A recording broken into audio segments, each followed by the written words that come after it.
I never thought something as innocent as my mother visiting me for dinner could spiral into a full-blown war with my HOA. But that's exactly what happened. And believe me, I wish I were exaggerating. It all started on a quiet Sunday afternoon. The kind of afternoon where the sun gently filters through the trees, and birds lazily chirp as if the world is finally at peace. My mother, who uses a wheelchair after her stroke last year, was visiting for the first time in months. She had been recovering at a rehab facility upstate, and finally felt strong enough to make the trip down. My wife and I were ecstatic. We prepped the house, laid out her favorite flowers, made her favorite butternut squash soup, and cleared the driveway so that the handicap van could easily drop her off close to the front door. That's where the mistake happened. We parked my wife's SUV on the street for a few hours to make room in the driveway for the medical van. About 2 hours into our visit, while Mom was laughing with our kids and sipping on soup, there was a knock on the door. A sharp, impatient knock. I opened it to find Donna. Now if you live in an HOA, you probably have a Donna.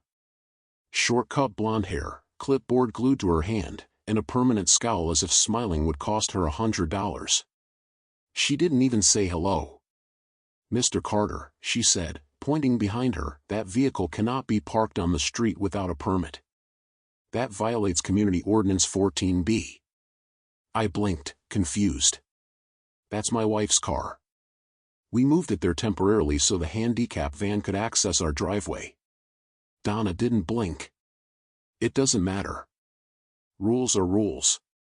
My mother is disabled, I said, trying to keep my tone even. She can't walk from the street to the house. Then maybe she shouldn't visit if it means breaking the rules, Donna replied, with zero sympathy. I stared at her, stunned. You're kidding, right? I wish I were, she said, scribbling something on her clipboard. This will be a $1,000 fine. You'll receive the formal notice within 48 hours. And with that, she walked away. I stood there frozen, her words echoing in my ears. $1,000. For parking on the street. For 2 hours. For letting my mom, who hadn't left the facility in 6 months, come over for a meal. The first thing I did was calm down. Then I documented everything. Photos of the driveway, timestamps, even my mom's medical transport receipts. When the violation notice arrived, it was exactly as Donna promised, a $1,000 fine for unauthorized street parking. But what made it worse? They added a note saying that the wheelchair van was also in violation because it lingered on the curb for too long. I wanted to scream. But instead, I got smart. I decided to fight back. But not with yelling or threats. I went the legal route. First, I filed an appeal through the HOA's dispute resolution process. I included photos, doctor's letters, and a detailed timeline of events. I even highlighted the Federal Americans with Disabilities Act, ADA, which prohibits discrimination based on disability. Their response? While we sympathize with your situation, community rules must be enforced equally. Translation: we don't care. Pay up. That's when I hired a lawyer. I found a local attorney who specialized in HOA abuse cases. He was sharp, experienced, and as soon as he read my case, he said, "They messed up. Big time." He helped me draft a formal legal complaint citing ADA violations and disability discrimination. But we didn't just threaten to sue the HOA. We also sent a complaint to the state's Human Rights Commission and local media outlets. Within a week, the pressure started mounting. First, I got a call from the HOA board president.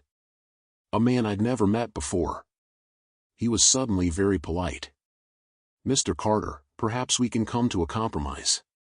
But it was too late for compromise. I told him, "You had the chance when I appealed. Now I want a full apology and the fine withdrawn. Or we move forward." He hesitated. Then said, "We'll discuss it internally."